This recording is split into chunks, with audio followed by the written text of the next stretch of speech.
Endang Sanusi, Bapak Haji Wardi, ya. Alhamdulillah sudah pada hadir di Masjid Al-Barakah ini. Salawat dan salam moga dilimpahkan kepada junjungan Adam ya Habibana Muhammad sallallahu alaihi wasallam, kepada keluarganya, para sahabatnya, para tabi-tabi serta umatnya sampai zaman. Baiklah, adapun susunan acara pada pengajian bulanan atau pengajian gabungan di perumahan Cibiung Permai ini, yang pertama adalah pembukaan, yang kedua adalah sambutan dari Ketua DKM Al-Barakah, yang ketiga adalah pengajian atau tausiah, yang keempat doa dan penutup. Untuk mengawali pembukaan pada acara pengajian bulanan atau pengajian gabungan di lingkungan perumahan Cibiung Permai ini, kita buka dengan surat Al-Fatihah. Al-Fatihah. Alhamdulillahirabbil alamin arrahmanirrahim maliki yaumiddin iyyaka na'budu wa iyyaka nasta'in ihdinas siratal mustaqim siratal ladzina an'amta 'alaihim ghairil maghdubi 'alaihim waladdallin. Untuk selanjutnya acara yang kedua, sambutan dari Ketua DKM Al-Barakah. Dengan segala hormat Ketua DKM Al-Barakah yaitu Bapak Habib Ali Al-Hadi, kami persilakan.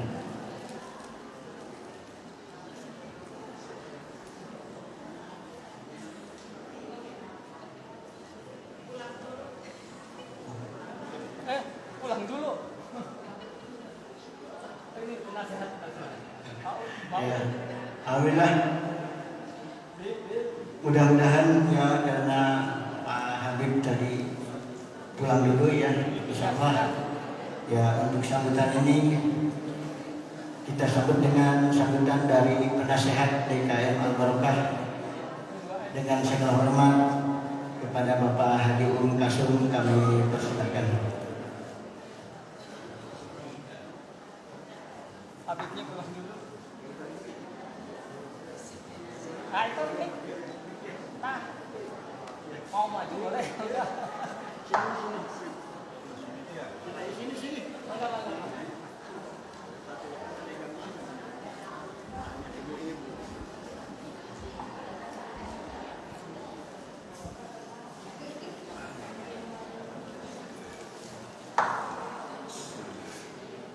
Assalamualaikum warahmatullahi wabarakatuh.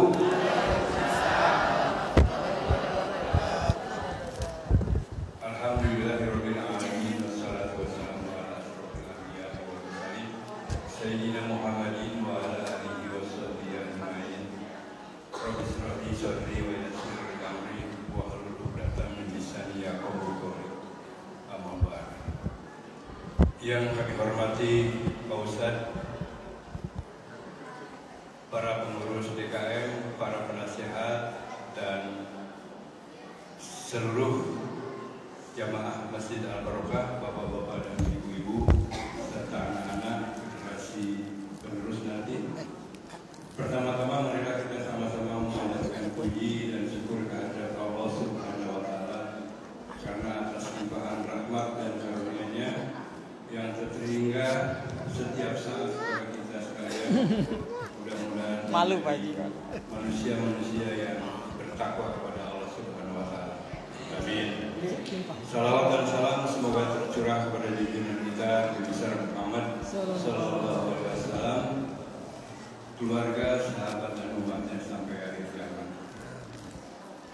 Ibu-ibu dan bapak-bapak sekalian, malam hari ini malam pengajian gabungan antara Majelis Taklim yang ada, Al-Barakah, Al-Mulishid, As-Sa'adah, Khairun Nisa. Alhamdulillah melihat ibu-ibu banyak ya.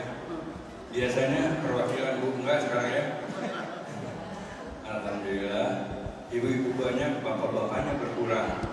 biasanya bapaknya banyak. Jadi ini alamat memang ibu-ibu lebih banyak dari bapaknya. Ibu-ibu sekalian, generasi penerus yang akan terwujud yaitu dimulai dari PAUD, ya. Dimulai dari PAUD. Dan tentunya bagaimana membentuk manusia yang berkarakter baik, yaitu dimulai dari rumah. Mulai dari rumah. Kita lihat, ya, mudah-mudahan sekarang bisa dilanjutkan oleh ibu-ibu muda, ibu-ibu tua, bagaimana mendidik anak-anak. Ya. Karena saya lihat ada perubahan yang signifikan anak-anak sekarang dengan anak-anak dulu. Ya. Anak-anak sekarang itu masih kecil-kecil, anak-anak dulu sudah tua-tua. Ya. Jadi pendidikan itu sangat menentukan bagaimana bentuk atau karakter dari manusia-manusia melalui pendidikan. Sangat-sangat disayangkan ya kondisi saat ini, pendidikan sudah mulai agak melenceng gitu ya, agak melenceng. Bagaimana kalau dulu itu ada pelajaran budi pekerti yang dimulai dari rumah tangga. Bagaimana anak-anak menghormati orang tua, bagaimana adik-adik menghormati kakaknya, bagaimana kakaknya menghormati adiknya. Nah sekarang ini kelihatannya subhanallah. Kadang-kadang saya juga berpikir ini dari mana mulainya. Nah malam ini mudah-mudahan dimulai oleh Kang Harun Ar-Rasyid, ya, diberikan bagaimana cara mendidik anak-anak di rumah dimulai. Karena anak-anak sekarang dan ibu-ibunya juga, kalau dulu ibu-ibu jangan ngomong dulu ya Bu, kerendah gitu lah. Dulu kalau ada tamu, anak-anak kecil itu dilihatin saja itu sudah minggir, ya. Kalau ada tamu tuh minggir anak-anak. Tapi anak-anak sekarang justru datang ke ibunya dan langsung buka kue-kuenya gitu kan. Nah ibunya juga diam saja lagi. Ya biarlah katanya anak-anak, masih wajar anak-anak. Nah bahasa ini juga kurang mendidik ya. Nanti mungkin bagaimana dijelaskan. Karena kalau dulu dengan begini saja ada tamu, anak-anak minggir ke belakang. Atau anak-anak mau lewat ke depan orang tua, bagaimana dia adabnya ya, kepada orang permisi gitu kan. Nah sekarang, waduh, subhanallah. Sebenarnya saya sudah dititipkan ke pendidikan ya. Coba pendidikan itu belajar untuk antri dan bersih. Itu saja dulu. Kalau dia sudah rajin antri dan bersih-bersih di kelasnya, insya Allah karakter anak-anak itu akan terus terbawa. Bahkan bisa ngajarin ibunya, ya, Bu, kata bu guru jangan buang sampah sembarangan. Ini buang sampah enak aja gitu ya. Nah ini karakter juga. Ya. Nah mudah-mudahan tidak banyak. Pak Benar ya. Ya, mudah-mudahan nanti dijelaskan oleh Pak Ustaz sebagai penutup Habib. Ya, demikianlah mungkin yang dapat kami sampaikan. Mudah-mudahan terutama ibu-ibu yang sehari-hari di rumah mendidik putra-putranya bagaimana cara membuat karakter anak-anak ini menjadi anak-anak yang soleh dan soleha.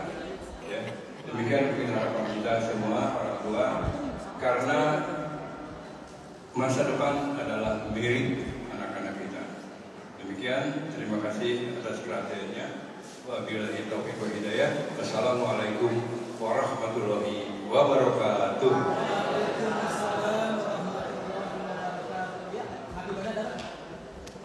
Kami aturkan terima kasih kepada penasehat dari Masjid DKM Al-Barokah, Bapak Haji Umar Kasum, yang telah memberikan sambutannya.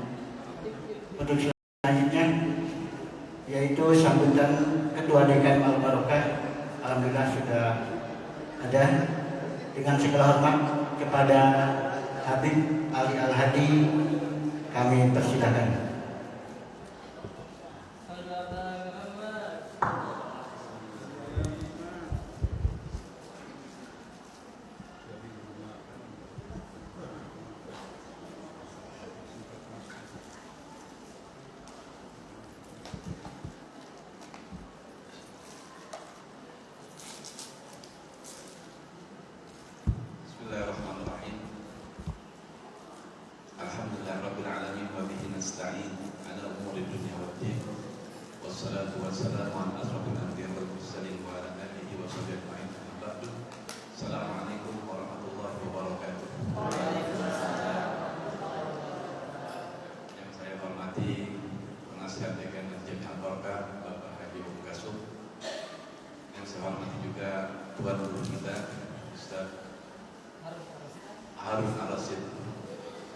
Alhamdulillah beliau sudah sampai di Masjid Jami Al Barokah memberikan tausiah atau materi yang telah beliau kepada kita semua.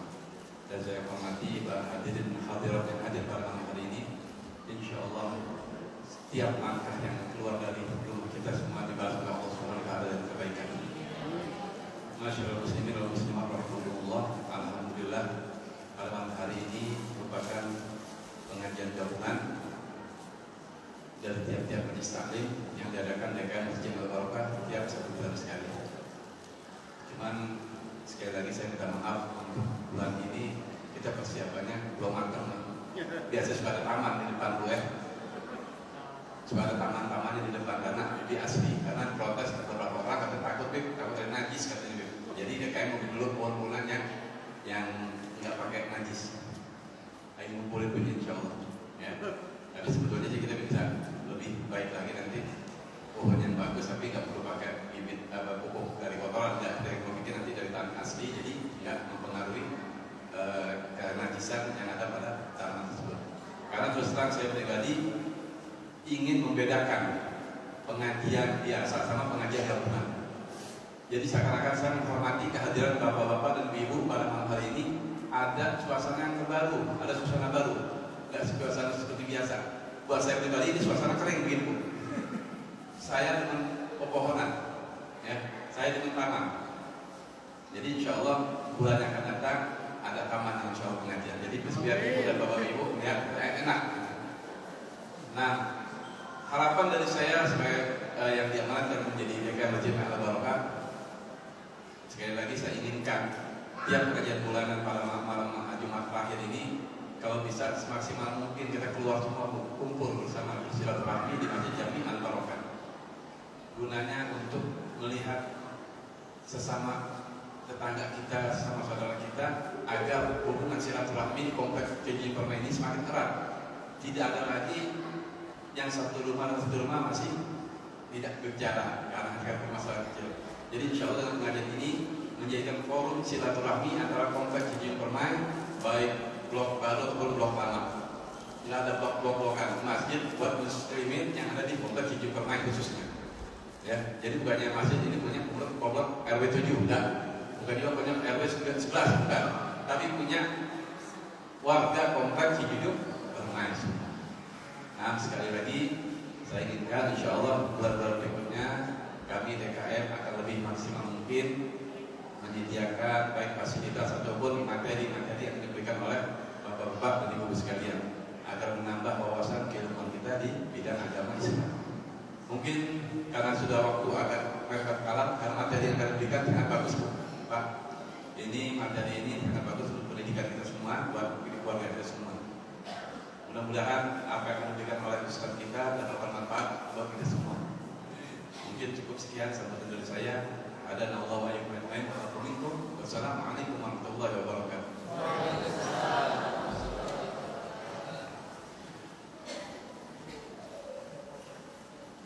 Kami haturkan terima kasih kepada Bapak Habib Ali Al Hadi sebagai Ketua DKM Masjid Al Barokah yang telah memberikan arahannya dan sebutannya buat kita semua. Kita masuk kepada acara inti, yaitu pengajian, mangga kepada bapak-bapak dan ibu-ibu ya, kita sama-sama mendengarkan, memperhatikan ya, untuk pengajian ini insya Allah tidak akan lama. Mudah-mudahan ada manfaatnya, ada ilmunya buat kita semua. Amin ya rabbal alamin. Dengan segala hormat kepada guru kita Ustadz Harun Ar-Rasyid dari Bogor. Beliau adalah pengisi di Cinta Quran dan beliau juga adalah sebagai pengisi di Keluarga Semarang. Dengan segala hormat kepada guru kita Ustadz Harun Ar-Rasyid, kami persilakan.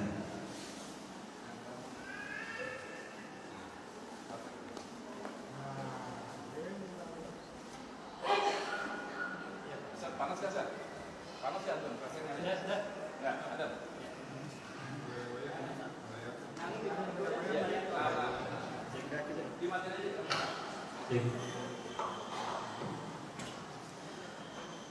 Cek rekening aman. Bismillahirrahmanirrahim. Assalamualaikum warahmatullahi wabarakatuh.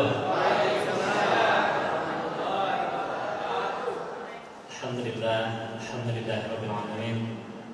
Wa bihi nasta'inu ala umuri dunya waddin. Assalatu wassalamu ala asyrafil anbiya'i wal mursalin sayyidina wa maulana Muhammadin sayyidil mursalin wa imamil muttaqin wa ala alihi wa sahbihi ajma'in, amma ba'd. Faqala Allah ta'ala fi kitabihil karim wa huwa asdaqul qailin. A'udzu billahi minasy syaithanir rajim. Bismillahirrahmanirrahim. Ya ayyuhalladzina amanu qu anfusakum wa ahlikum nara wa quduha an-nasu wal hijarah 'alaiha malaikatun ghiladun shidad la ya'suna Allaha ma amarahum yaf'aluna ma yu'marun. Wa qala an-nabiy sallallahu alaihi wasallam kullu mawludin yuladu 'ala al-fitrah fa abawahu yuhawidanihi aw yunassiranihi aw yumajisanihi aw kama qala Rasulullah sallallahu alaihi wasallam. Bismillahirrahmanirrahim. Allahumma anfa'na bima 'allamtana. Ya Allah, berikanlah kami manfaat dengan apa yang Kau ajarkan kepada kami.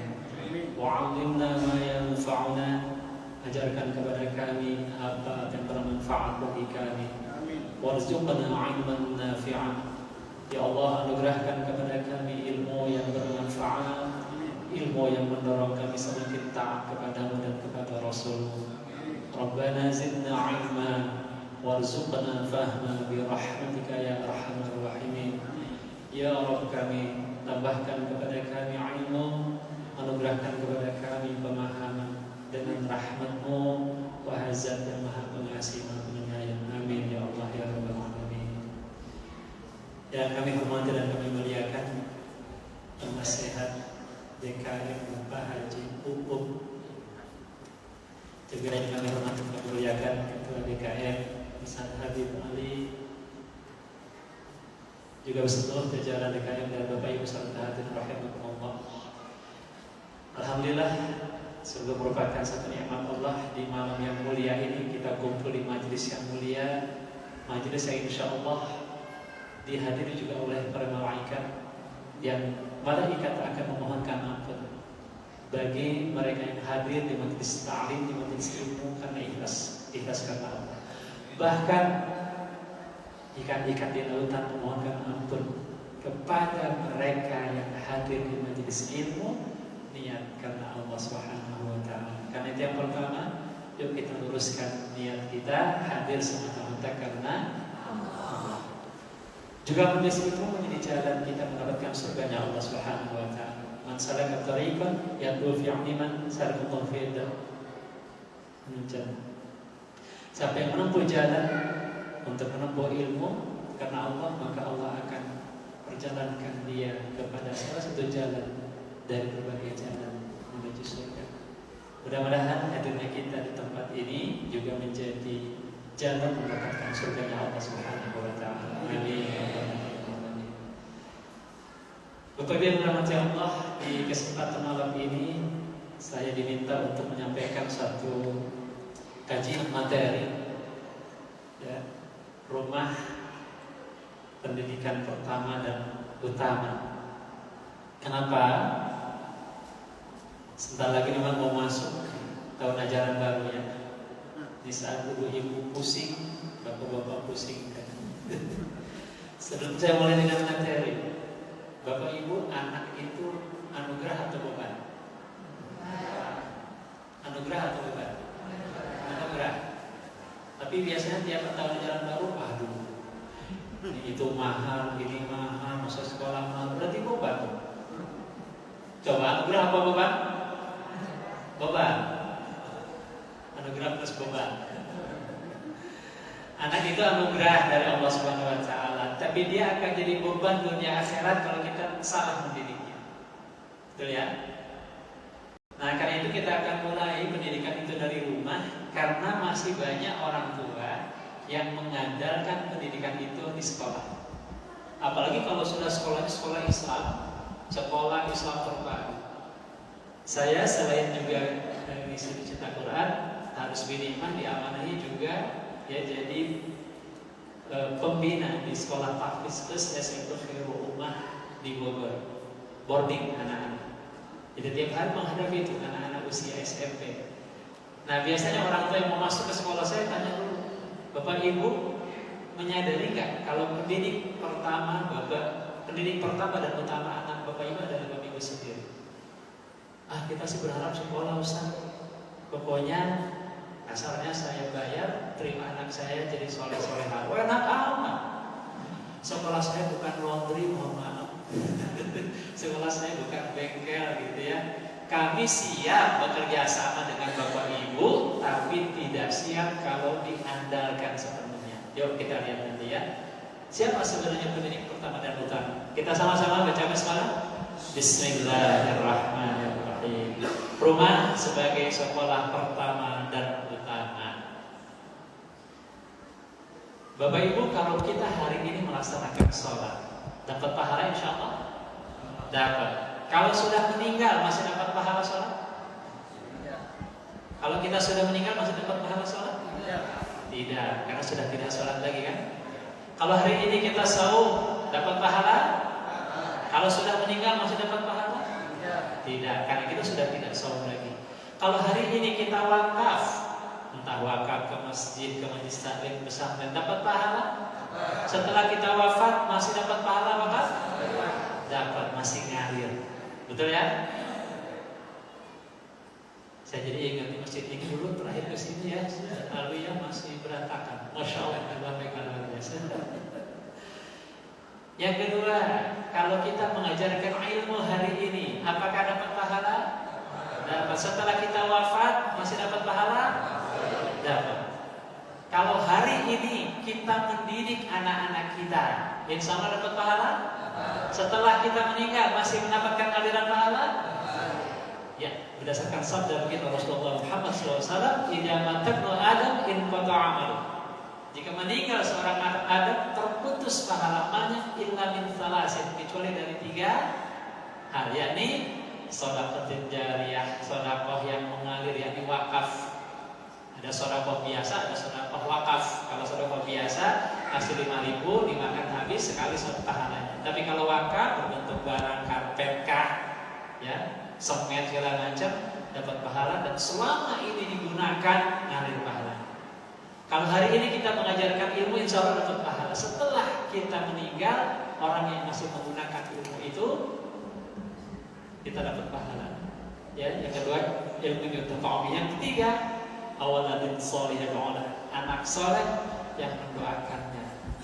Yani ketika hari ini kita mendidik anak-anak kita menjadi anak soleh, dapat pahala. Setelah kita wafat, anak kita melanjutkan kesolehan karena didikan kita pun masih tetap dapat pahala. Pertanyaannya adalah, apakah kalau anak kita jadi anak soleh otomatis orang tuanya dapat aliran pahala? Coba pertanyaan, perhatikan. Kalau anak kita jadi anak soleh, apakah otomatis orang tuanya yang dapat aliran pahala kesolehan anak? Belum tentu. Ya, belum tentu. Maka di sini disebut walad, bukan ibn. Kalau ibn itu anak darah daging. Kalau walad itu anak, bisa anak kandung, bisa anak didik, bisa anak asuh. Kalau hari ini saya tidak wakaf, dapat nggak pahala? Tidak. Berarti dapat nggak aliran pahala setelah wafat? Tidak. Kalau hari ini saya tidak mengajarkan ilmu, dapat nggak pahala? Tidak. Dapat nggak aliran pahala setelah wafat? Kalau hari ini saya tidak mendidik anak saya, dapat nggak pahala? Berarti setelah saya wafat, dapat nggak pahala aliran kesolehan anak saya? Tidak. Hati-hati. Siapa yang dapat pahala? Yang berbuat, yang wakaf, yang mengajarkan ilmu, yang mendidik. Maka boleh jadi anak kita jadi anak soleh solehah, tapi yang dapat aliran pahala bukan orang tuanya, tapi yang mensolehkan dia. Kan ada kata pepatah, siapa yang melangkah pasti ada jejak. Kalau tidak melangkah ada jejak tidak? Tidak ada. Jadi kalau ibu-ibu pasrahkan ke sekolah, Pak Guru, Pak Ustaz, Ustazah, ini tolong anak saya dididik, terima soleh solehan, saya tinggal bayar, ibu dapat pahala kesolehan anaknya? Enggak. Dan itu mohon maaf bukan orang tua, itu donatur. Itu penyandang dana. Kalau orang tua itu yang tinggi. Ini berdasarkan firman Allah SWT, Inna nahnu nuhyil mauta wa naktubu ma qaddamu wa atharuhum wa kulla syai'in ahsaynahu fi imamin mubin. Tadi Yasinan bacain ya. Sesungguhnya kamilah yang menghidupkan yang mati dan kami yang mencatat apa yang mereka lakukan ketika di dunia dan mencatat asar-asar bekas-bekas yang mereka tinggalkan setelah mereka meninggal. Kira-kira ada bekas nggak kalau nggak berbuat? Tidak. Sehingga Imam Ibnu Katsir diantaranya menafsirkan ayat ini dengan sabda Rasulullah SAW, Man sanna sunnatan hasanah falahu ajruha wa ajru man amila biha min ba'dihi min ghairi an yanqusa min ujurihim syai'. Siapa yang membuat satu kebiasaan baik di dalam Islam, maka baginya pahala dan juga pahala dari orang-orang yang melakukan sesudahnya tanpa mengurangi pahala mereka sedikit pun. Kalau Bapak Ibu melakukan satu perbuatan baik, terus dicontoh orang lain, dapat pahalanya double, pahala sendiri dan pahala orang-orang yang tanpa mengurangi pahala mereka pun dapat masing-masing. Sebaliknya ya, hati-hati. Ya, man sanna sunnatan sayyi'atan. Nah ini, man sanna sunnatan fil Islam sayyi'atan kana alaihi wizruha wa wizru man alaihi. Man 'amila biha min ba'dihi min ghairi an yanqusa min awzarihi syai'. Sebaliknya sama juga, siapa yang membuat satu kebiasaan dalam Islam sayyi'ah, ya sunnatun sayyi'ah, kebiasaan yang buruk, maka baginya dosa dan juga menanggung dosa dari orang-orang yang mengikuti sesudahnya tanpa mengurangi dosa mereka masing-masing. Berarti yang memelopori dapat dosa sendiri plus dosa yang mengikutinya. Kalau mereka masing-masing satu dosa. Dengan demikian, sebenarnya kalau kita ingin mendapatkan pahala wakaf, berarti kita harus berwakaf. Kalau ingin dapat aliran pahala ilmu, berarti kita harus mengajarkan ilmu. Kalau ingin mendapatkan aliran pahala anak soleh, berarti kita harus mensolehkan. Jadi kalau begitu pertanyaannya, kalau anak kita, siapa yang harus mensolehkan? Ayo, anak kita kalau begitu siapa yang harus mensolehkan? Kita atau sekolah? Ya, kalau diserahkan ke sekolah, yang dapat aliran pahala gurunya. Nah. Kalau di rumah, nggak sanggup juga. Nanti kita lihat ya. Nah, kalau kita cermati dari Quran maupun hadis, Allah menyeru kepada orang tua guru. Ya, dalam Quran surat At-Tahrim ayat ke-6, A'udzubillahi minasyaitonir rajim. Ya ayyuhalladzina amanu qu anfusakum wa ahlikum nar wa quduha an-nas wal hijarah 'alaiha malaikatun ghiladun syidad la ya'suna Allah ma amara wa yaf'aluna ma yu'marun. Hai orang-orang yang beriman, pelihara dirimu dan keluargamu dari api neraka. Kira-kira yang diseru di sini siapa? Hei orang-orang yang beriman, pelihara dirimu dan keluargamu, yakni istri dan anak-anakmu. Berarti yang disuruh siapa di sini? Suami, ayah, betul ya? Suami yang beriman, wahai suami-suami yang beriman, wahai ayah-ayah yang beriman, jaga dirimu serta istri dan anak-anakmu jangan sampai masuk neraka. Sebab apa? Kalau sampai masuk neraka, waquduhan nas wal hijarah, bahan bakarnya adalah manusia dan batu. 'Alaiha malaikatun ghilayun syidad, yang pada neraka itu ada malaikat yang kasar, yang keras. La ya'sunallaha ma amarahum, yang tidak pernah mendurhaki Allah terhadap apa yang diperintahkan, yang menyiksa ahli neraka. Wa yaf'aluna ma yu'marun, dan mereka selalu mengerjakan apa yang diperintahkan. Malaikat tidak pernah bosan, tidak pernah berhenti menyiksa ahli neraka. Maka jangan sampai nauzubillah. Semoga Allah lindungi keluarga kita dari masuk neraka. Amin. Tapi tidak cukup hanya dengan doa ya, harus ada hukum. Apa yang dimaksud pelihara dirimu dan istri dan anak-anakmu jangan sampai masuk neraka? Kata Sayyidina Ali bin Abi Thalib radhiyallahu anhu, adibu alim, didik mereka, berilah pelajaran yang cukup untuk menghadapi hari esok. Siapa yang suruh mendidik? Suami, ayah. Didik dirimu, didik istri dan anak-anakmu. Dididik dengan apa? Tentu dengan ihsan, sehingga tahu halal haram, tahu perintah larangan. Dengan cara itulah kalian menjaga mereka dari neraka. Bisa nggak anak-anak kita dihindarkan dari neraka dengan handphone? Bisa? Insya Allah. Insya Allah. Ya. Berarti sebenarnya bapak, suami harus jadi ustadznya keluarga, harus jadi kiainya keluarga. Jadi yang pertama disuruh bukan sekolah, bukan guru, orang tua. Memang idealnya kalau dalam Islam, suami ayah itu adalah paling mengerti agama dibanding istri dan anak-anaknya. Kesanalah istri dan anaknya merujuk. Bapak ini kenapa haram sih? Ini pada perintah. Idealnya ibu-ibu itu nggak perlu ke majelis taklim sebenarnya. Majelis taklimnya mana? Di rumah ngaji ke suami. Karena suami gurunya. Ini mah suami ngajar enggak, ke majelis taklim dilarang. Terus gimana pertanggungjawaban? Ya. Kalau suami nggak sanggup, suruh ke majelis taklim. Kalau bisa panggil guru ke rumah. Gitu. Yang ideal suami ngaji keluar, hasil ngaji didikkan di rumah. Kata Ibnu Abbas apa? Laksanakan amal taat kepada Allah dan tinggalkan maksiat, serta suruhlah anakmu selalu mengingat Allah, niscaya akan menyelamatkan itu dari neraka. Maka Rasulullah SAW bersabda, "Murus sambil sholat di Jabal Ghusar ini." Perintahkan anak-anakmu untuk belajar sholat ketika usianya sampai 7 tahun. Ada 7 tahun sudah balik belum? Belum, tapi sudah wajib belajar. Siapa yang memerintahkan? Ayah wabil khusus, suami. Ya, baik Jabal Ghusar ini fadribuhu 'alaiha. Apabila telah sampai usia 10 tahun tidak mau juga belajar sholat, pada kembali pukul atasnya. Wa farriqu bainahum fil madajid, dalam lanjutan hadis, pisahkan tempat tidur mereka. Jangan satu kasur, satu selimut, nggak boleh kalau sudah 10 tahun ke atas. Makanya orang Islam harus kaya berarti ya. Kamar satu-satu gitu, minimal melebar ke samping, kalau enggak ke atas. Ya. Amin. Tipe 21 5 tingkat ke atas. Jadi kayak seorang burung merpati ya. Tapi harus terpisah supaya gini Bapak Ibu, Masya Allah, ini sudah pendidikan dalam Islam.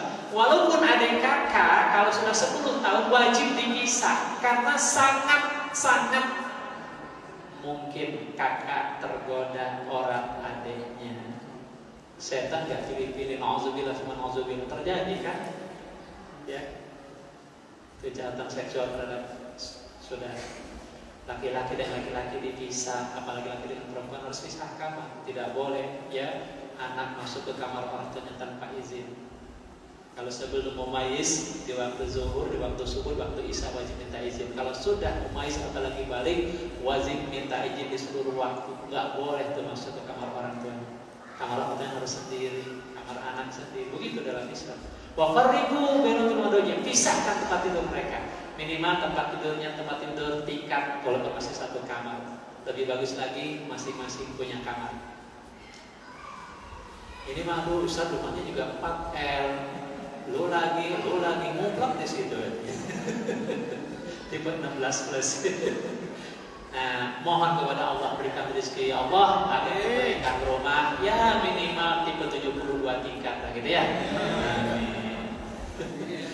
Para fuqaha juga mengatakan wahakaja fisau, demikian juga dalam hal puasa, dia pun jadikan tamrinan agar itu jadi latihan bagi dia. Ya, usia 7 tahun sudah mulai belajar puasa, enggak apa-apa. Jangan kasihan-kasihan ya. Tamrin ala ibadah.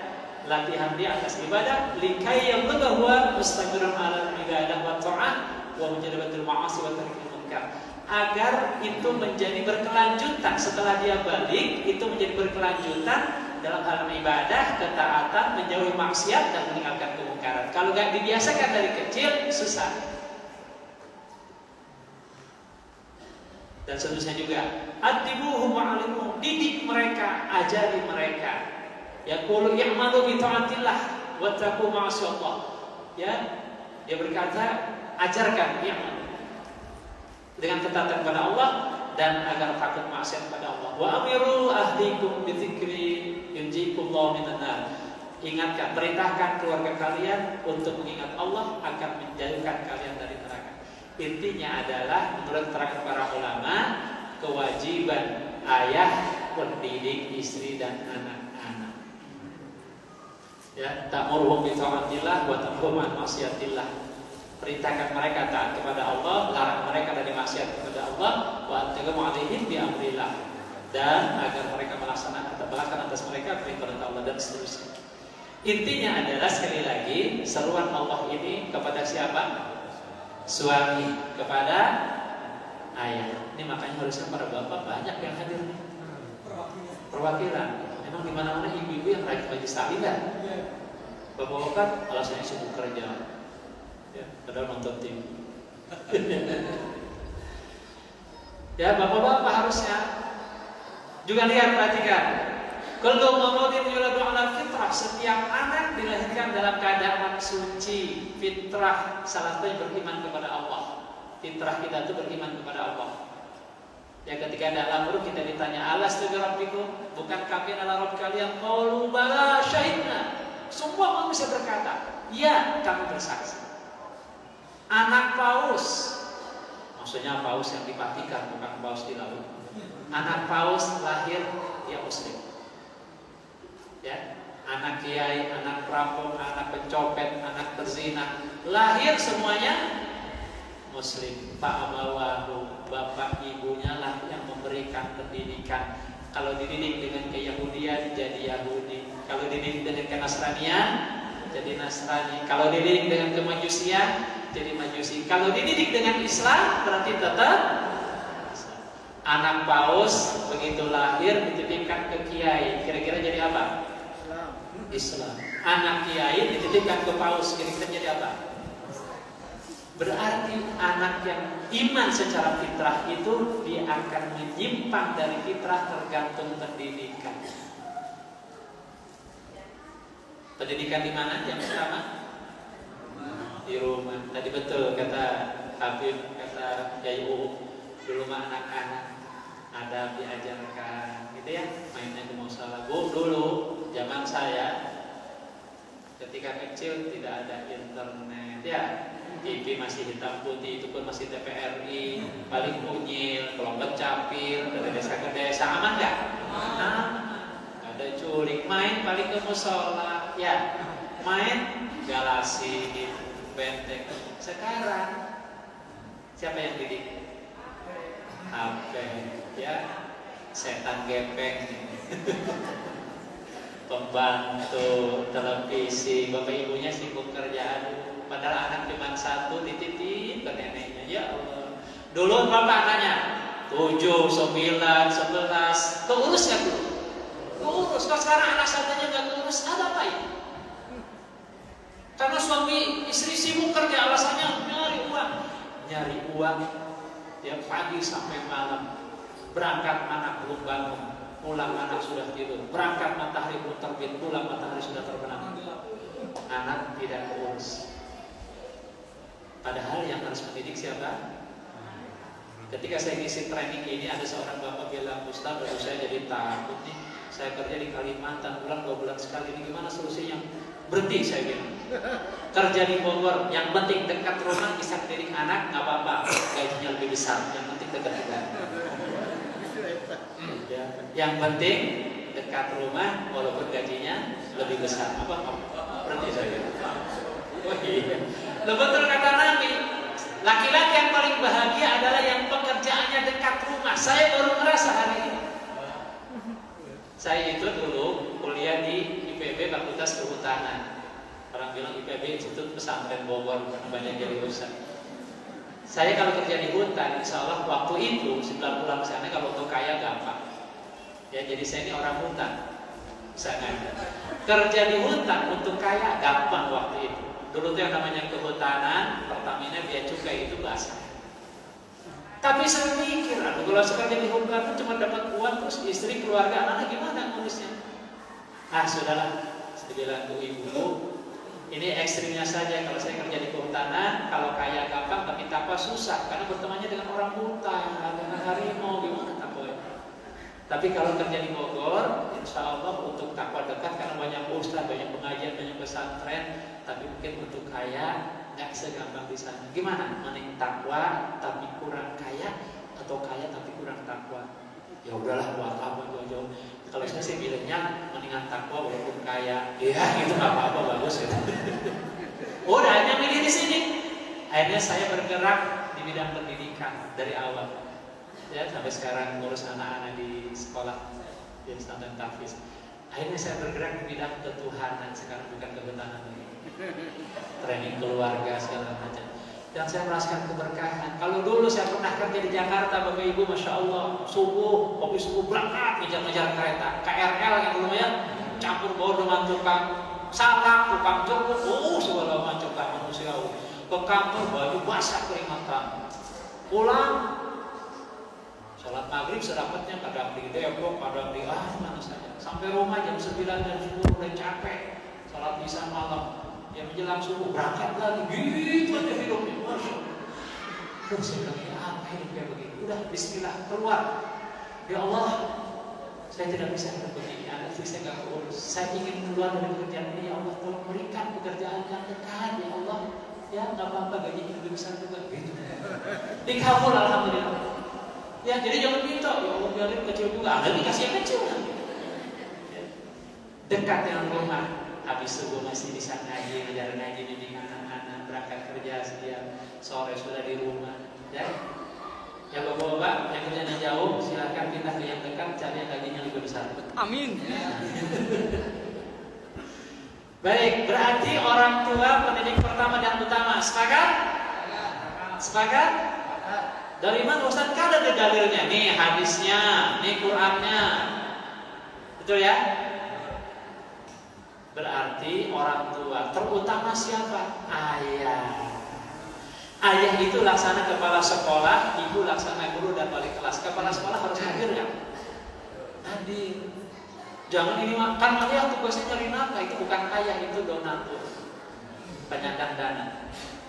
Nyari dana itu salah satunya saja. Tugas utamanya apa? Tadi, ku anfusakum wa ahlikum nar. Wahai suami, wahai ayah, jaga dirimu, jaga istri dan anak-anakmu, jangan sampai mau seterakan, didik mereka. Kepala sekolah itu harus hadir. Sepakatlah berarti yang menyediakan kurikulum, menyiapkan guru yang terbaik, ya kan? Hubungan keluar ke dalam, menyiapkan sarana prasarana, dan kalau guru nggak ada, turun. Memang yang secara praktis mendidik itu ibu, tapi ibu itu dari mana sumber ilmunya? Dari kepala sekolah. Termasuk kepala sekolah yang membuat keputusan pelajaran apa yang boleh diajarkan dan seterusnya. Ayah wajib hadir mendampingi istri dan ya dalam mendidik anak. Nanti kita lihat. Karena itu dalam Islam, ayah harus menjadi driver keluarga, menentukan visi misi keluarga. Ini keluarga mau dibawa kemana? Jangan ngalir aja gak jelas. Ya, nilai-nilai yang disepakati tentu nilai Islam. Harus minimal. Saya punya anak, ya. Jadi istri saya sudah 4 alhamdulillah anaknya. Bu. Istri saya sudah 4 anaknya. Perempuan laki. Dari kecil sudah saya tanamkan, beli sesuatu yang dibutuhkan bukan yang diinginkan. Di antaranya, tentu di samping halal, yang dibutuhkan bukan yang diinginkan. Misalnya istri saya mau beli itu microwave tiap hari kan, masa pun enggak sih, terus paling lebaran. Ya setahun sekali, berarti belum butuh, enggak. Anak saya minta handphone, sudah butuh kan? Buat apa? Ya buat ngobrol sama teman. Itu kebutuhan bukan? Enggak sih, enggak jadi. Maka anak saya punya handphone itu kalau sudah lulus SMA. Itu pun kalau keluar. Sampai hari ini. Ya. Apalagi memang jauh ya, karena saya di luar. Sehingga mereka beli yang dibutuhkan. Jadi tiap minta apapun boleh. Coba sekarang renungkan, dia ngobrol dibutuhkan atau keinginan. Ya sih belum butuh, ya udah tidak. Kalau butuh, mau 5, 10 abi belikan. Beli susu, oke. Berapa puluh liter? Beli ciki, no way. Sampai kiamat nggak akan dikasih gitu prinsip. Ya. Tapi hati-hati nih, anak-anak punya titik lemah orang tua biasanya kalau ada tamu ngerengek. Nangis karena takut sama ya udah, nah itu bolong sudah. Saya enggak nangis bolak-balik ya, nanti juga rapi sendiri. Begitu kita nggak konsisten dengan prinsip, udah anak nggak percaya lagi. Ya, jadi tentukan dirinya, mengawasi dan mengarahkan. Namanya pengawasan harus hadir. Maka kalau bapaknya nggak ada, gimana ngawasin? Tapi saya sudah nggak punya suami, ya cari lagi bu, biar ada yang ngawasin. Iya, memastikan masa depannya aman. Maksudnya masa depan surganya, wabil khusus. Tarus minimal anak saya ada yang jenjang SMA dan kuliah. Dari awal saya tanamkan, nah kalian sekolah bukan untuk nyari gelar, supaya paham agama, paham hal haram, jadi anak soleh soleha, dan nanti jadi pejuang Islam. Kalau gelar itu bonus saja. Dapat gelar alhamdulillah, nggak dapat apa-apa. Yang penting kalian tunjukkan bahwa kalian jadi anak soleh. Karena tujuan utama pendidikan mensolehkan. Ya, saya sekolahkan. Dan karena saya juga pasti punya keterbatasan, saya sekolahkan di sekolah agama sekaligus. Ya, ini mohon maaf bukan bermaksud ini, tapi memang sekarang itu mudah Bapak Ibu kalau punya keinginan juga bisa ya langsung sekolahkan di sumber Islam sekarang. Kalau nggak Mesir sudah Maroko, Yaman masih di sana. Ya. Langsung ke sana sudah. Tapi harus memang kita kuat. Ya. Maksudnya buat mentalnya berpisah 4 tahun nggak bertemu. Ya sekarang ada pikola. Ya demi masa depan. Menegakkan aturan dan memberi sanksi. Ini tugas ayah. Ya tentu sanksi yang penting. Coba perhatikan di Quran yang disebut sosok pendidik siapa? Ayah apa ibu? Nabi Allah Muhammad, betul? Nabi Ibrahim, Nabi Yakub, Nabi Nuh, Luqman, betul? Berarti harus dominan menjadi pendidik siapa? Ayah, benar kan ayah? Selama ini ayah suka nyuruh, ibu dah yang ngurusin anak, ibu yang ke sekolah, ibu yang bayar, ibu yang tiap hari ke sekolah, betul ya? Bu nanti bilang itu tugas ayah, silakan ayah. Ya. Ya para ayah mohon disadari, ayah adalah pendidik pertama dan utama. Dan baginda Rasulullah Muhammad SAW mendidik itu tidak ada batas usia. Setelah putri-putri beliau berkeluarga pun beliau tetap mendidik. Ketika Sayyidah Aisyah sudah bermaaf, Sayyidah Fatimah sudah bertunangan dengan Sayyidina Ali, beliau tetap membangunkan. Hei Ali, hei Fatimah, bangun, salat malam. Pendidikan gak ada akhirnya. Cucu kita adalah anak kita. Jadi kalau bapak ibunya gak didik, kakeknya harus didik. Tegur bapak ibunya. Yang terputus itu nafkah. Kalau sudah berumah tangga, nafkah gak dinafkahi lagi oleh bapaknya. Tapi kalau pendidikan gak ada putusnya. Kadang-kadang ada bapak ibunya begini, gak begitu. Ya. Karena itu peran orang tua sangat sentral dalam mendidik kebetulan bukan orang tua kebetulan. Apa bedanya? Bu, apa bedanya Bu? Ayo, orang tua betulan dan orang tua kebetulan apa bedanya? Kebetulan terpaksa. Coba. Kebetulan terpaksa. Kalau orang tua betulan?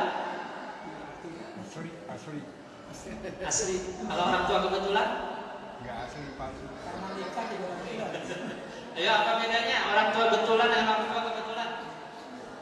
Betul-betul saya. Kalau orang tua betulan, betul-betul jadi orang tua, mempersiapkan ilmunya, mempersiapkan segala sesuatunya agar menjadi orang tua yang sungguh-sungguh, belajar, ngaji, kalau istilah secara ikut parenting. Kalau orang tua kebetulan aja punya anak disebut orang tua, gitu ya. Dan ingat, kalau nanti di akhirat yang pertama ditanya siapa? Tentang perilaku istri dan anak-anaknya. Siapa yang ditanya? Suami. Kalau istrinya nggak nutup aurat, ditanya suaminya dulu. Kenapa tuh sampai istrimu nggak nutup aurat? Sudah disuruh, ya Allah, diajarkan, dia nggak nurut, baru istrinya ditanya. Anaknya nggak sholat, ditanya bapaknya dulu, bukan anaknya. Kenapa anakmu sampai nggak sholat? Sudah saya didik, ya Allah, nih anaknya aja nggak nurut, kan? Ya, makanya ayah hati-hati. Apa yang harus dididikkan? Kalau kami di sekolah, diantaranya ini, ya. Albiah itu apa? Kebiasaan. Yang pertama, Al-Quran, bacaan dan amalan. Jadi senantiasa berhari dengan Quran, baca Quran, tahfiz Quran, tilawah Quran, baca, belajar tafsir Quran. Kalau di sekolah ya, Quran, kenalkan dengan Quran dulu. Bahkan kalau kita melihat ulama dulu, pasti hafiz Quran di usia 5 tahun, 6 tahun, 7 tahun sebelum balik. Quran dulu. Kenapa?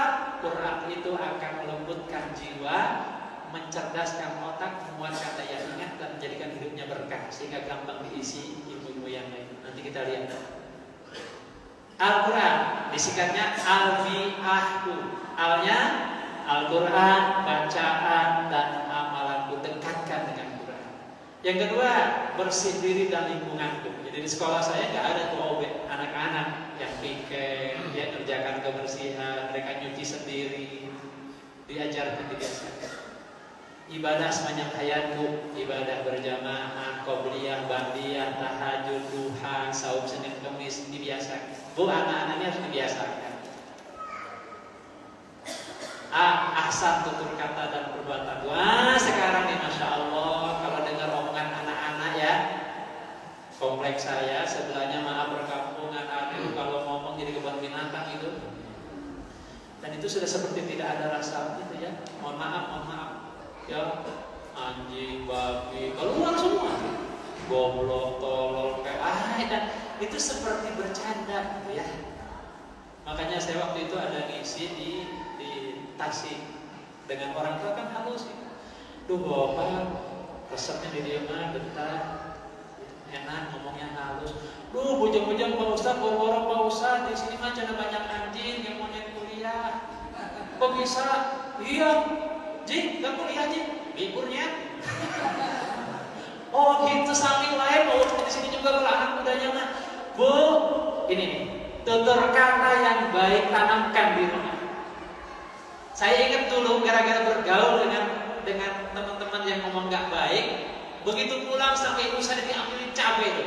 Ini anjing, ini anjing, begini nih rasanya. Anjing, ayo rasakan anjing. Kapok gak mau lagi.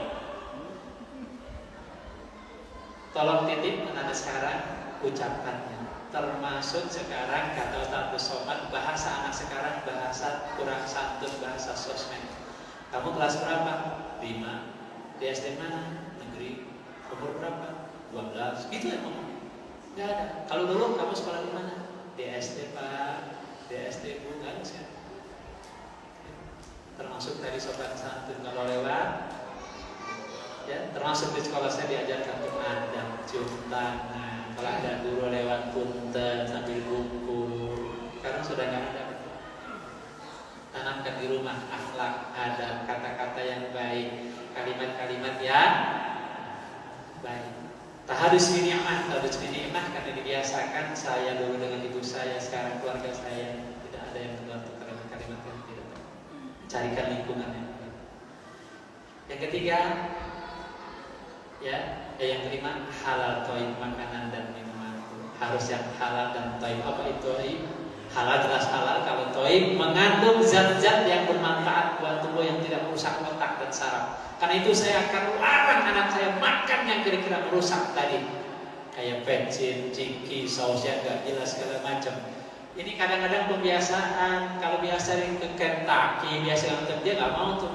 Nggak kenal hari ini anak combro, ya, misro, apalagi bolen, jagung, dodongkol, nggak ada tuh.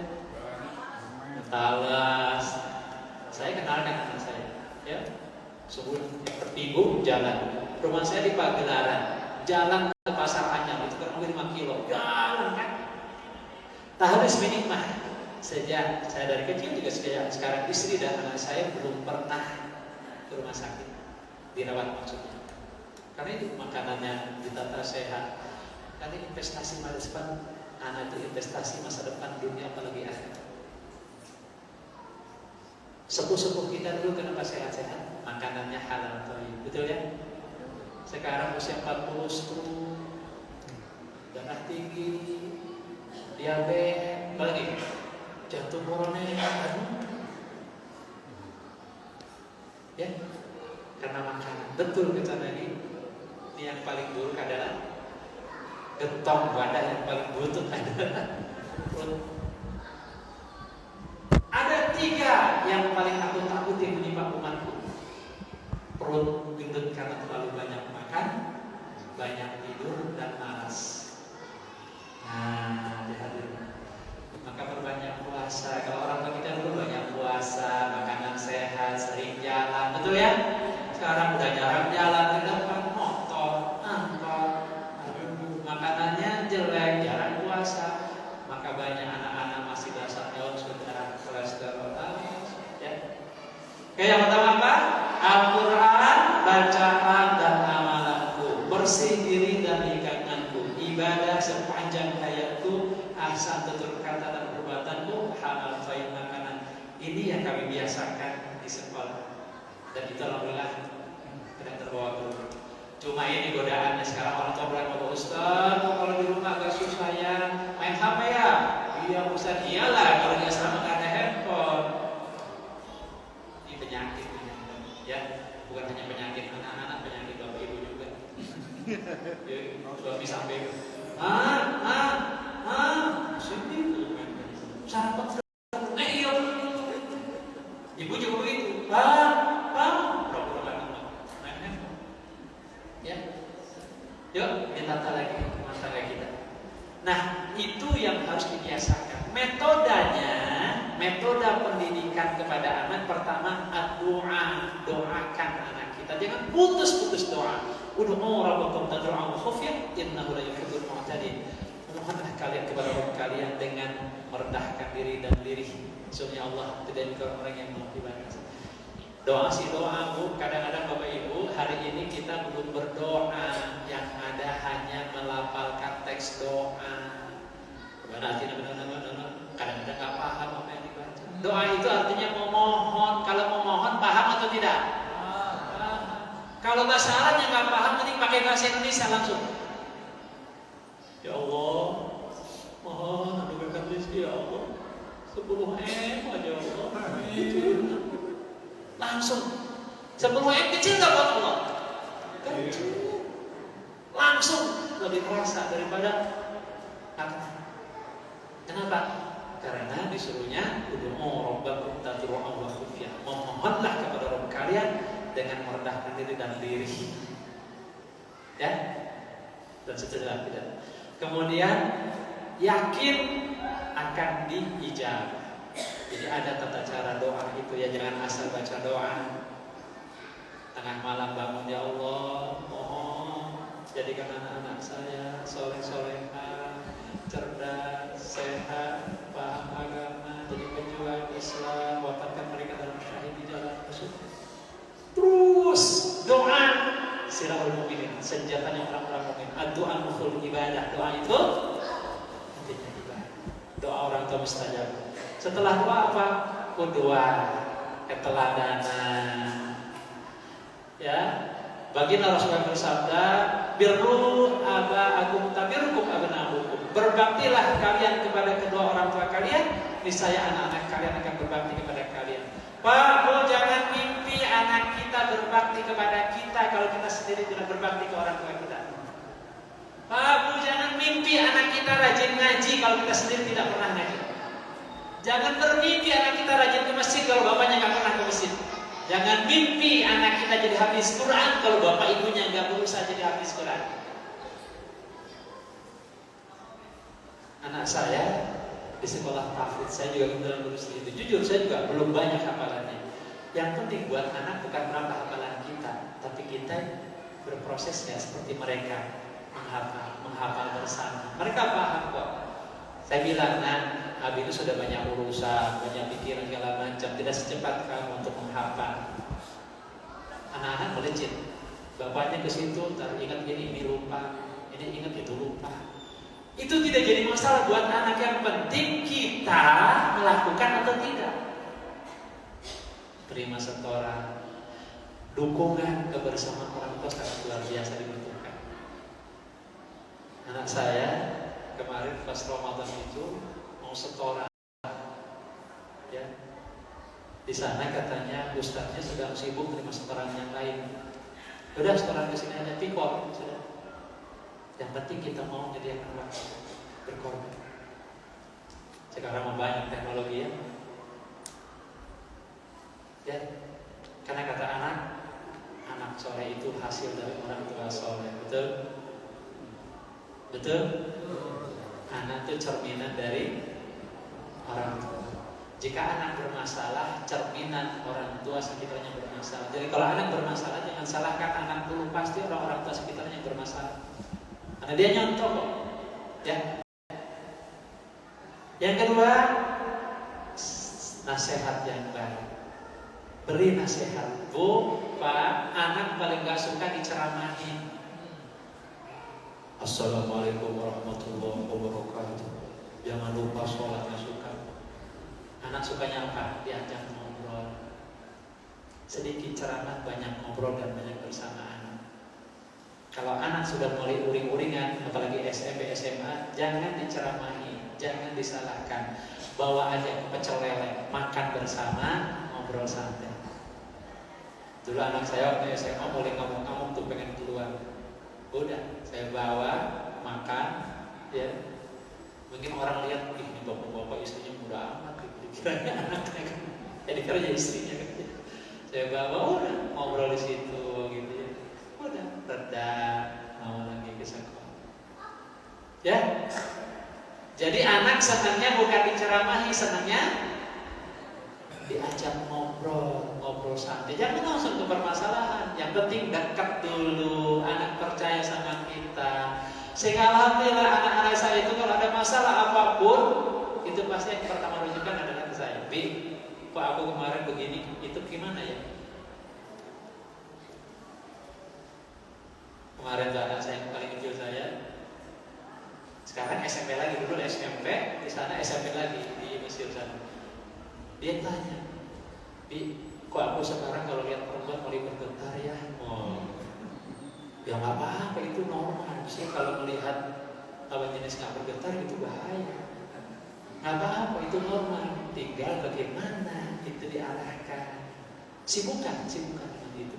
Jadi bayangkan urusan begitu aja nanyanya ke kita. Itu karena dari awal sudah dibangun kepercayaan, sering ngobrol. Hati-hati kalau dia tidak dekat dengan orang tuanya.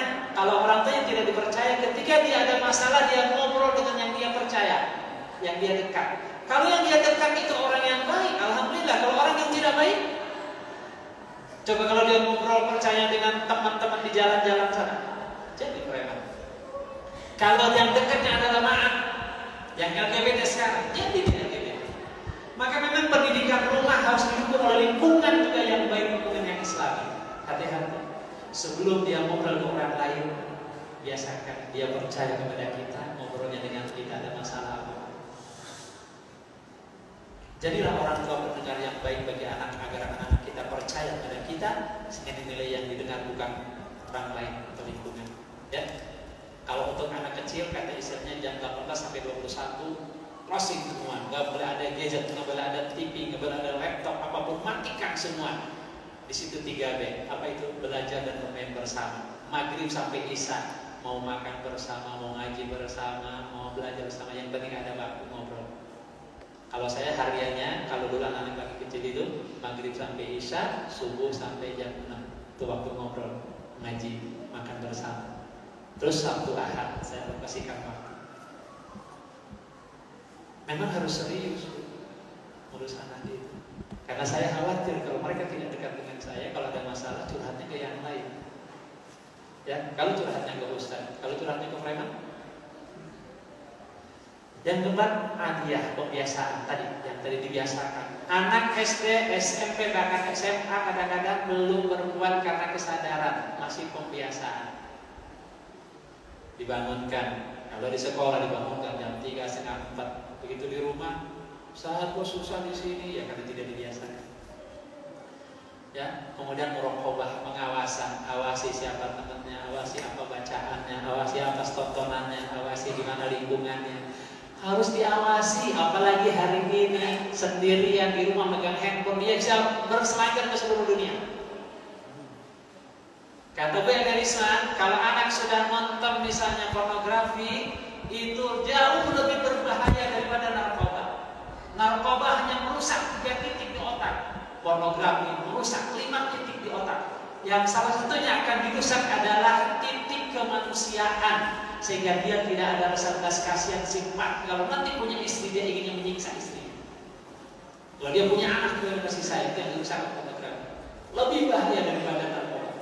Hati-hati, awasi. Dan yang terakhir harus ada sanksi. Sekarang mah sanksi hampa. Bu, kata Rasul tadi, jika usia 10 tahun nggak mau juga belajar sholat, pukul. Makanya dulu para sahabat itu kalau ngajar anak, cambuk di situ. Bukan untuk nyambuk, untuk supaya dulu ya Allah ingat ya guru-guru dulu ya, ceprek. Buku panjang begini. Ya, pakai garis kayu. Suruh kali-kali yang nggak bisa, berdiri di depan disetrap. Kalau rambut panjang, tarik. Apa dulu ada dendam sama guru? Tetap hormat, guru lewat kita lagi. Sekarang anaknya dicubit aja dilaporkan ke polisi sama orang tuanya. Ham. Kalau saya di sekolah, saya bikin surat perjanjian. Bapak Ibu, kalau di sekolah anak Bapak Ibu kami beri sanksi, tentu sanksi yang mendidik sesuai Islam, siap untuk menerima itu, tidak akan mempersoalkan, ya siap, tanda tangan. Kadang-kadang ya Allah, pada cengeng orang tua sekarang. Dulu ibu saya bilang, orang bilang ke gurunya, Pak, mangga dan diapakan, yang penting cuma nitip tulang sama nyawanya aja. Pada biasanya begitu. Mau dijombel, mau itu, kalau itu dalam rangka proses pendidikan. Kalau nggak ada sanksi, jadinya utang, jadi cengeng. Ya, nggak usah peduli dengan HAM, pedulilah dengan cara Islam. Tapi kan sanksinya terukur, ya. Ada tata caranya. Kayak di sekolah saya ada pelanggaran kecil, pelanggaran sedang, pelanggaran berat. Kalau pelanggaran berat, panggil orang tuanya, kasih SP. Kalau nggak pernah ada sanksi, nggak akan pernah jerah. Baik. Nah, yuk sebelum saya akhiri, coba perhatikan. Inilah hasil pendidikan cara Islam. Siapa ini? Imam Asy-Syafi'i rahimahullah, hafal Quran usia 7 tahun, menjadi mufti, berfatwa tentang Islam usia 17 tahun. Dia imam dalam bahasa Arab, mustahid mutlak, menghafal kitab Muwatta yang tebal hanya 9 malam. Sampai dalam tanda petik diusir tuh sama Imam Malik, dah kamu ngaji guru yang lain, ya, dan nggak boleh di sini lagi terlalu pintar. Cepat hafal syair. Ya. Kemudian ada Muhammad Al-Fatih, penakluk Konstantinopel, hafal Quran sebelum balik. Amirul Mukminin usia 19 tahun, panglima perang jumlah perannya 150.000 orang usia 17 tahun, penakluk Konstantinopel. Negarawan ulung usia 30 tahun, panglima perang dalam usia 20 peperangan, dan hafal 7 bahasa. Masya Allah. Ini didikan Islam dulu hebat, luar biasa. Tapi diramalkan bagi Rasulullah SAW bahwa sebaik-baik pemimpin adalah pemimpin yang menaklukkan Konstantinopel, dan sebaik-baik tentaranya adalah tentara yang menaklukkan Ibnu Sina, ya, hafal Quran usia 5 tahun, ilmuwan, bapak kedokteran modern, pengarang dengan 150 buku, di antara Al-Quran fi Atib, belajar kedokteran usia 16 tahun, ilmuwan, seorang fisikawan usia 18 tahun. Umar bin Abdul Aziz, hafal Quran 10 kali, ahli fikih, negarawan bersih, kiai adil, jujur dan tangguh, menjadi wali usia gubernur usia 20 tahun, negara makmur dalam waktu cuma memimpin 29 bulan. Pak, beliau mimpin kekhilafan Islam 29 bulan, tidak ada yang mau menerima zakat saking makmurnya. Mau zakat, saya juga mau zakat. Mau zakat, saya juga mau zakat. Ada nggak hari ini 29 bulan makmur sejahtera negara? Di Islam. Hebat kan pendidikan Islam? Ya. Kemudian ada lagi Ibnu Khaldun, hafal Quran usia 7 tahun. Hafal atau bukan sekedar hafal, hafiz, paham, mengamalkan. Bapak ekonomi Islam, ahli politik Islam, usia remaja, karyanya di bidang ekonomi sudah menyebar. Ya begitu Al-Biruni, hafal Quran sebelum balik dan seterusnya. Ingin punya anak seperti mereka? Ingin? Cukup hanya ingin? Ingin mendapatkan balasan seperti ini? Yuk kita baca sama-sama.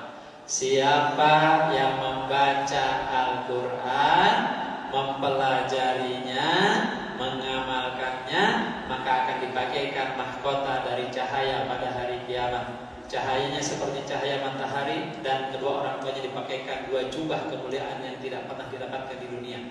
Kedua orang tuanya bertanya, mengapa sampai kami dipakaikan jubah ini? Rasanya kami gak layak dapat ini. Dijawab oleh Allah, karena kalian berdua memerintahkan anak-anak kalian untuk mempelajari Al-Quran. Ingin dapat mahkota kemuliaan di surga? Ingin, Bu? Apa caranya? Tuh yang ujung. Ajarkan anak-anak kalian Al-Quran. Siapa yang harus ngajar? Orang tuanya harusnya. Orang tuanya belajar ke guru, hasil ngajar, ajarkan. Dengan apa harus mulai anak? Tentu dengan Al-Quran dan seterusnya ya. Intinya adalah Quran itu akan mempengaruhi jiwa, kemudian Quran itu akan meningkatkan daya konsentrasi dan kecerdasan, kemudian Quran itu akan mentakwakan dan tentu akan memberkahkan. Ya, wallahu a'lam bishawab. Mungkin itu secara garis besar di Ibu sekalian. Pada intinya adalah rumah adalah sekolah pertama dan utama. Ayah dan ibu adalah pendidik pertama dan utama. Sekolah adalah partner, maka carilah sekolah yang sesuai dengan visi misi keluarga. Jangan asalnya di sekolah. Ya. Kalau di sekolah kira-kira tidak diajarkan adab, tidak diajarkan, jangan disekolahkan di situ. Cari yang sekolah. Kita ingin anak kita masuk surga, betul? Kita ingin anak kita soleh-soleh, betul? Sekarang Bapak Ibu tanya ke sekolahnya, Pak, Bu, saya ingin anak saya soleh-soleha, saya siap mendidik anak-anak saya 50%. Bisa nggak Bapak Ibu di sekolah memenuhi yang 50%-nya? Ya siap, apa programnya? Jelaskan. Oke, kalau begitu saya masukkan ke sekolah sini. Jadi cari sekolah yang jadi partner mensolehkan anak. Kalau hari ini mohon maaf, kadang-kadang sekolah umum bukan memintarkan iya, tapi mensolehkan tidak. Ya, nah mudah-mudahan ini jadi pencerahan sebelum di akhir barangkali begitu. Dan kalau ada hal yang ingin didiskusikan, maka dipersilakan. Sementara dari saya akhiri, assalamualaikum warahmatullahi wabarakatuh.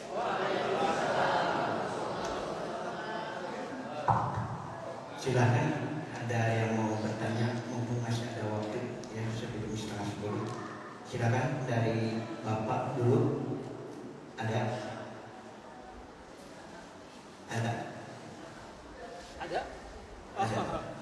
Oh, Pak Haji.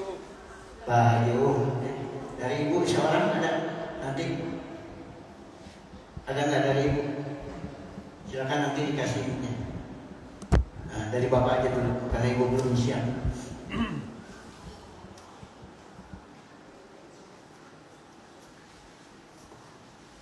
Assalamualaikum warahmatullahi wabarakatuh. Waalaikumsalam. Tadi diantaranya ada tentang makanan yang halal thayyibah. Ya. Kemudian dicontohkan itu bangsa Tales, Singkong, Jagong, Remeh, Comro dan lain sebagainya. Ya. Bagaimana dengan roti ini Pak? Ya. Ini roti yang pagi ini halal riba. Terima kasih. Iya. Assalamualaikum warahmatullahi wabarakatuh. Waalaikumsalam. Langsung ada pertanyaan lagi. Silakan dari Ibu. Ada? Baik, mungkin langsung dulu ya. Ya, satu dulu. Perintahnya adalah ya Yohanes kulu mimma fil ardi halalan thayyiban. Wahai manusia, makanlah dari apa yang ada di bumi yang halal lagi baik. Ibnu Katsir menjelaskan kalau halal jelas berarti hukumnya, baik zatnya maupun cara mendapatkannya. Kalau thayyib itu mengandung zat-zat yang tidak merusak tubuh, merusak otak dan saraf, tidak merusak badan. Berarti mengandung zat-zat yang bermanfaat bagi tubuh. Yuk kita lihat saja. Kalau secara intikori sebenarnya seluruh yang alami dari Allah itu pasti thayyib. Madu, ya semua yang alami, buah-buahan, sayur-sayuran. Kalau sudah ada campur tangan manusia, minimal berkurang thayyibnya. Itu daun, kalau dimakan mentah-mentah masih alami, thayyib. Kalau sudah dipanaskan berkurang tuh vitaminnya, hilang tingkat seratnya. Maka yang bagus orang Sunda betul. Ya orang Sunda mah dilepas di kebun kasih garam hidup udah. Tapi sekarang masalahnya daunnya sih mungkin thayyib, tapi pupuknya, pestisidanya itu ulah manusia juga. Jus jeruk kalau langsung dari jeruknya pasti thayyib. Begitu sudah jus karet kan pasti berkurang. Sudah ada pengawet segala macam. Jadi sebenarnya yang alaminya pasti thayyib. Tinggal sama manusia pengolahannya itu. Dan yang sudah pasti yang namanya junk food, makanan siap saji itu tidak thayyib. Itu sampah, itu juga makanan sampah yang tidak thayyib. Roti bagaimana? Tinggal dilihat saja. Dia perlakuannya bagaimana, dicampur apa segala macam. Kalau masih alami, insya Allah masih thayyib. Paling buat yang mah dia jadi kembung karena ada pengembangnya. Berarti cari roti yang gandum, nah kan masih ada. Kalau roti insya Allah masih aman. Kalau dari sisi selama tidak ada macam-macamnya. Yang bahaya adalah makanan-makanan yang bergengsi itu loh. KFC, McD, apalagi yang gitu-gitu. Itu bahayanya dua. Dari sisi kandungan zatnya, yang kedua gaya hidup. Nanti anak-anak kita malu kalau makan di warteg. Ya, karena biasa dibawa yang begitu. Di Amerika saja sekarang yang itu merupakan sumbernya junk food, sekarang sudah mulai kembali ke alami. Mereka sudah meninggalkan tuh yang namanya ayam-ayam yang pakai hormon segala macam. Mereka sudah kembali ayam, kambing, sapi itu dikembangkan. Mereka sudah mengubah yang namanya fast food itu bukan junk food, tapi makanan yang thayyib, tapi penyajiannya cepat. Ini harus buat ibu-ibu nih kreatif nih sekarang. Kalau mungkin sekarang combro nggak usah isi oncom lagi, isi daging. Jadi digingro berarti. Ya, iya. Misro mungkin bukan bola merah lagi isi apa? Es krim misalnya. Kreatif. Tapi intinya anak harus dikembalikan ke makanan alami dari Allah. Intinya itu. Bukan olahan manusia. Olahan sekarang sudah sintetis, sudah bahan pengawet, bahan pewarna, bahan apa lagi itu? Perasa. Yang itu semua sintetis dan itu yang akan merusak tubuh. Kanker otak. Hati-hati, mungkin tidak hari ini terasanya, 15 tahun, 20 tahun kemudian. Ya. Ini investasi masa depan. Ibu-ibu harus mulai mengembalikan anak kita. Saya termasuk ketat di situ. Makanya kalau anak saya minta beli susu, ayo berapa puluh liter, kami belikan. Beli ciki, no, sampai kiamatnya akan dibelikan. Gitu prinsip. Ciki itu maksudnya itu yang bungkus itu. Ini memang nggak ada jajan ke warung, jajannya nggak terkontrol. Hari ini mungkin tidak sakit. Tapi nanti usia 30 sudah mulai banyak keluhan penyakit itu ini. Kalau dihitung-hitung, saya hitung-hitung, saya hari ini banyak keluar uang untuk makanan yang sehat, tapi jangka panjangnya lebih murah kan nggak pernah sakit. Kita lihat, rajin olahraga. Ya, jadi tidak khusus roti maksud saya, karena itu ibu-ibu, bapak-bapak, kalau ingin makan baik untuk kita maupun terutama anak kita, lihat dulu komposisi.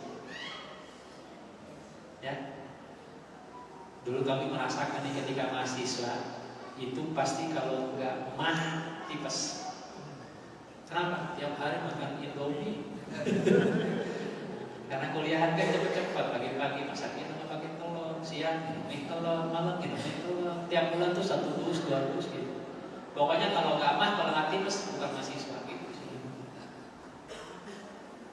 Nah, itu kan sudah menyalahi perintah Allah. Halal dan thayyibah, halal dan ini tugas ibu-ibu terutama ngawal. Sekali lagi, ibu-ibu mungkin tidak akan melihat anak-anak kita sakit hari ini, tapi nanti 15-20 tahun ke sana akan menuai hasil. Ini bukan persoalan sepele, ini menyangkut berlanjutan masa depan generasi Islam. Bu, nanti silakan tonton ya, Bapak cari di YouTube rahasia kecerdasan anak-anak Yahudi. Cari di YouTube, sekarang juga boleh. Cari apa yang mereka konsumsi yang dianjurkan Rasulullah. Kalau ibunya hamil, yang diminum itu susu, ya, kemudian ikan salmon, kurma, madu, kacang adas yang bagus-bagus. Mereka diharapkan merokok. Coba. Kalau kita ibunya hamil, bakso, cilok, saus,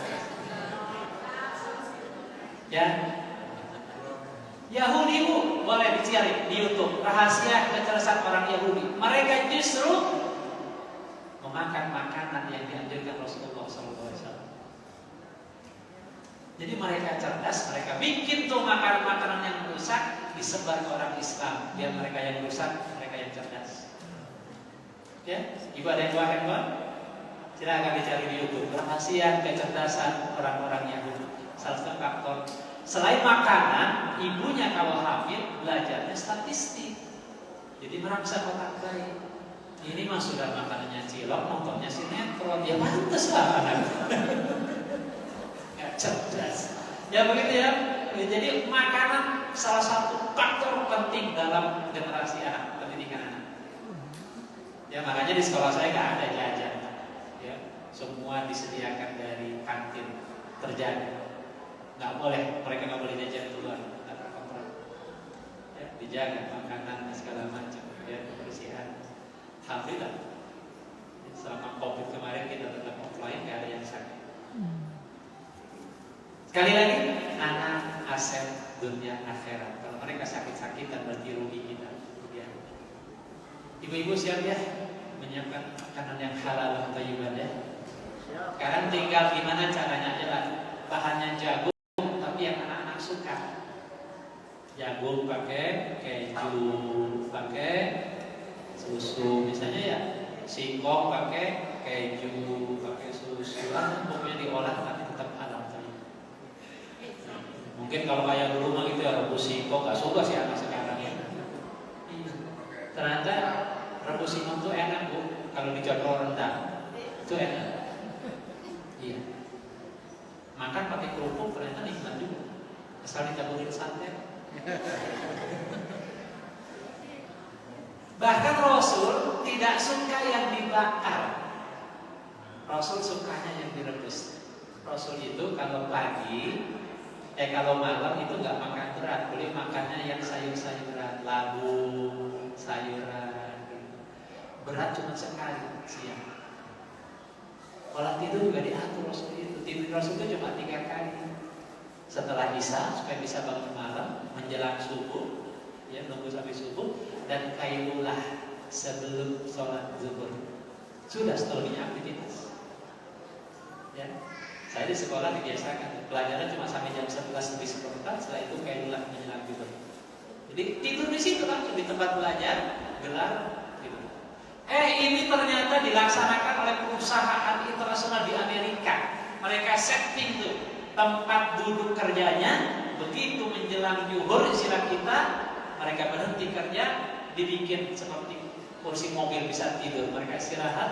Apa ternyata kalau di kita saking berpahala itu mencerdaskan otak dan meningkatkan produktivitas kerja mereka. Dibandingkan sama orang kafir.